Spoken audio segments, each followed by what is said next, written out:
बड़ी खबर अनूपगढ़ से, जहां राजस्थान विधानसभा चुनाव के नतीजे आने पर अनूपगढ़ विधानसभा से कांग्रेस प्रत्याशी शिमला नायक रही विजय। अनूपगढ़ विधानसभा से कांग्रेस प्रत्याशी शिमला नायक 38,881 वोटों से जीत हासिल की। जब से अनूपगढ़ विधानसभा का गठन हुआ है, तब से कांग्रेस पार्टी का अनूपगढ़ विधानसभा में खाता नहीं खुला था, परंतु इस बार कांग्रेस प्रत्याशी शिमला नायक के द्वारा जीत दर्ज करके अनूपगढ़ विधानसभा में कांग्रेस पार्टी का खाता खोला। इसी दौरान आज समर्थकों के द्वारा ढोल बजाकर वह मिठाइयां खिलाकर कार्यकर्ताओं के द्वारा खुशी जाहिर की गई। वह विजय जुलूस भी निकाला गया। मोदहा से इस वक्त की खास खबर, जहां 4 राज्यों के चुनाव में भाजपा ने 3 राज्यों में की बड़ी जीत। मोदहा 4 राज्यों के चुनाव में भाजपा 3 राज्यों में एक तरफा जीत हासिल की, जिससे मोदहा कस्बे के भाजपाई समर्थकों ने ढोल नगाड़े के साथ अपनी खुशी जाहिर की। भाजपा पूर्व प्रत्याशी जगदीश प्रसाद व्यास ने मंदिर में प्रसाद चढ़ाकर एक दूसरे का मुंह मीठा किया। वह थाना चौराहा स्थित देवी मंदिर पहुंचे। इस मौके पर भाजपा समर्थक अरविंद शर्मा, उमेश व्यास, नीरज अनुरागी, छोटेलाल प्रजापति, उत्तम सिंह गीता, ओमर राकेश सुहाने, प्रभात सिंह, बसंत सोनी, हर्षित गुप्ता, सुबोध गुप्ता, ओम प्रकाश सोनी, नितिन ओमर, विवेक व्यास, लखन गुप्ता, नीरज विश्वकर्मा आदि लोग उपस्थित रहे। क्या नाम है आपका? जगदीश प्रसाद व्यास। आज भाजपा ने 3 राज्यों में सरकार बनाई, क्या कहना चाहते हैं आप? तेलंगाना में आप टूट गए। मैं ये कहना चाहता हूँ कि विरोधी गठबंधन इंडी जिसे कहते हैं, उसने तो ये घोषित ही कर दिया था कि हम 4 नहीं 5 राज्यों में जीतेंगे, क्योंकि एक राज्य की आज गणना नहीं हो रही, मतगणना वो कल होना है। लेकिन जनता की अदालत है और जनता ने जो मोदी जी के नेतृत्व में देश को विश्वास दिया है। कुछ लोग कहते थे सेमीफाइनल है, हमारी पार्टी कहती थी सेमीफाइनल नहीं है, हम तो सदा फाइनल गेम खेलते हैं। और ईश्वर ने, प्रभु ने, जनता की अदालत ने हमारी बात सुनी। आज 3 राज्यों में हम पूरी मेजॉरिटी के साथ, मध्य प्रदेश में तो उम्मीद है कि 2/3 बहुमत के साथ हम सरकार बनाने जा रहे हैं। और विश्वास रखिए कि 2024 में मोदी जी के नेतृत्व में निश्चित हैट्रिक लगेगी, ऐसा मेरा विश्वास है। कांग्रेस कहती थी कि हम जीतेंगे, तेलंगाना में उन्होंने अब सुपड़ा साफ कर दिया भाजपा। नहीं, भाजपा तो पहले 2 थी हमारी। भाजपा से हमारी लड़ाई तेलंगाना में तो थी ही नहीं। हम भाजपा में तो अपनी लड़ाई बिल्कुल 0 मानते थे, लेकिन हम आज 9 सीटों पर वहां पर इस समय पर है। मुझे विश्वास है कि वहां पर मत प्रतिशत हमारा बहुत ज्यादा बढ़ा है।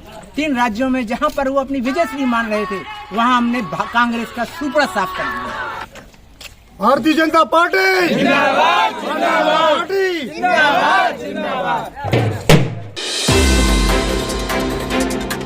इस वक्त की खास खबर, जहां आपको बता दें, 3 राज्यों में भाजपा की जीत पर बोरुंदा में कार्यकर्ताओं ने मनाया जश्न, बांटी गई मिठाइयां। बोरुंदा में भिलाड़ा विधानसभा क्षेत्र से भारतीय जनता पार्टी के उम्मीदवार अर्जुन लाल गर्ग की जीत का ऐलान होते ही कार्यकर्ताओं ने जश्न मनाना शुरू कर दिया और ढोल और नगाड़ों पर भाजपाइयों ने जमकर नृत्य भी किया, मिठाइयां बांटी और पटाखे फोड़े। और ओबीसी मोर्चा के जिला मीडिया प्रभारी कहा कि 3 राज्यों में जीत प्रधानमंत्री नरेंद्र मोदी के विकास की जीत है। जनता ने कांग्रेस के लुभावने वादे को नकार कर भाजपा को बहुमत दिया। मध्य प्रदेश, छत्तीसगढ़ और राजस्थान की विधानसभा में प्रचंड बहुमत के साथ हुई जीत पर भाजपा कार्यकर्ताओं ने दादिश मार्केट, तिरंगा मार्केट बाजार, बस स्टैंड, धर्म काटा, पीपली चौराहा समेत तमाम स्थानों पर जश्न मनाया।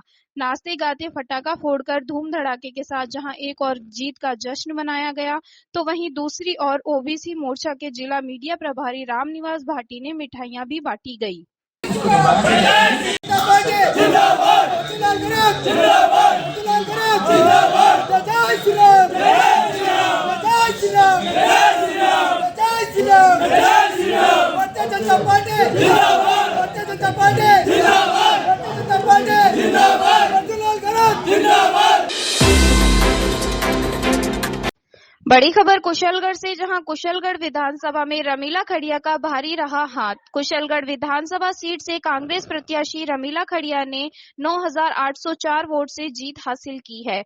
बागीदौरा विधानसभा चुनाव में कांग्रेस के महेंद्रजीत सिंह मालविया, बांसवाड़ा विधानसभा चुनाव में कांग्रेस के अर्जुन सिंह बामनिया, घाटोल विधानसभा चुनाव में कांग्रेस के नाना लाल नीनामा और गढ़ी विधानसभा चुनाव में बीजेपी के कैलाश मीणा ने जीत हासिल की है। बांसवाड़ा जिले में कमल पर भारी हाथ, जिले की 5 विधानसभा में से 4 पर कांग्रेस ने जीत हासिल की है।